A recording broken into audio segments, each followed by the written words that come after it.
বিসমিল্লাহির রহমানির রহিম। আসসালামু আলাইকুম এভরিওয়ান।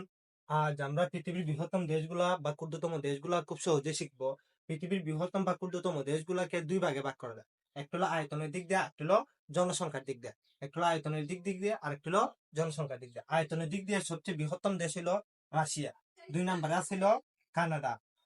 দেখো, 1 নম্বর আছে রাশিয়া, 2 নম্বর আছে কানাডা, 3 নম্বর আছে চীন, 4 নম্বর আছে যুক্তরাষ্ট্র। আর সবচেয়ে ছোট দেশ আয়তনের দিক দিয়ে হলো ভ্যাটিকান সিটি। আর বাংলাদেশের অবস্থান হলো 90তম।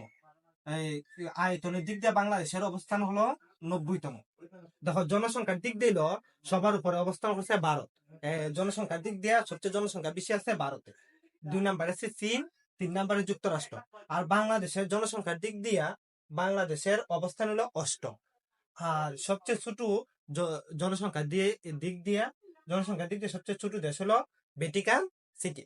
আচ্ছা, আমরা খুবই সহজে এই জিনিসটা জানলাম। আর এটা সবারই জানা প্রয়োজন, আমি মনে করি অন্তত সবারই জানা প্রয়োজন। আসসালামু আলাইকুম।